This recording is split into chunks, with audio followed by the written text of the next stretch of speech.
इस समय waste Asia में चल रहे युद्ध पर सबकी नजर है।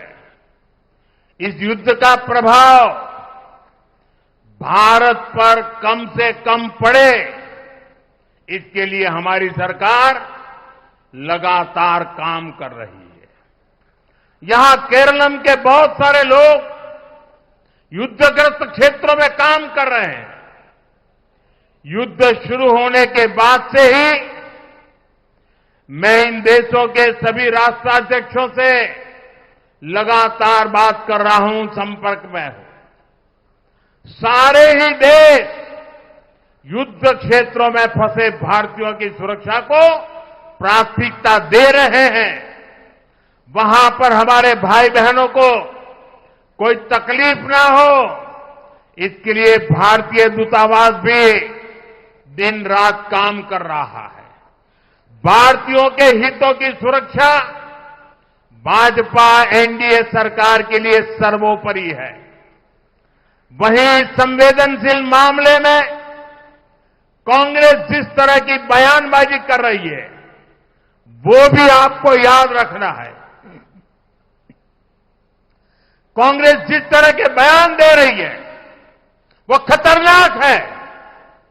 कांग्रेस चाहती है कि खाड़ी देशों में रहने वाले करीब 1 करोड़ भारतीयों की जिंदगी खतरे में पड़ जाए और फिर कांग्रेस इसका सियासी फायदा उठा सके। സുഹൃത്തുക്കളെ, ഈ സമയത്ത് പശ്ചിമേഷ്യയിൽ യുദ്ധം നടക്കുകയാണ്.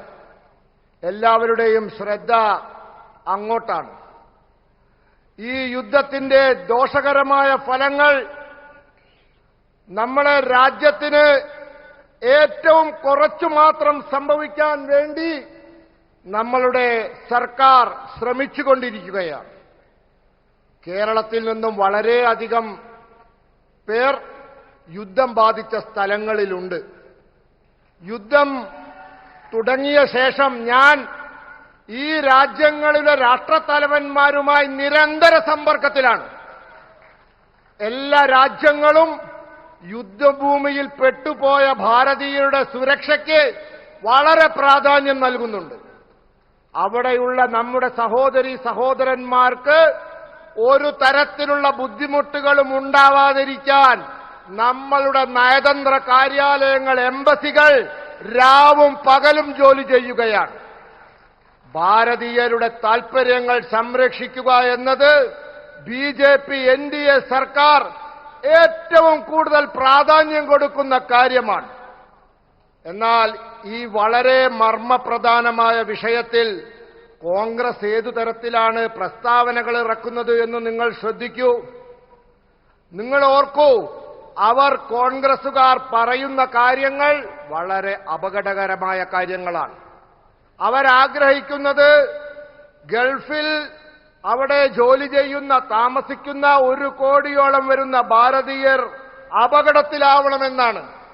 എന്നിട്ട് കോൺഗ്രസിന് അതിൽ നിന്നും രാഷ്ട്രീയ ലാഭമുണ്ടാക്കണമെന്ന് അവർ ചിന്തിക്കുന്നു. यहां एक मेरा बाल मित्र चित्र बना करके लाया है। बेटा गिर जाओगे आप, मैं मेरे एसपी जी को कहता हूं वो चित्र ले लेंगे और अगर आपका एड्रेस होगा तो मैं चिट्ठी लिखूंगा. അതിന്റെ പിന്നിൽ അഡ്രസ് എഴുതിയാൽ താങ്കൾക്ക് കത്തയക്കും.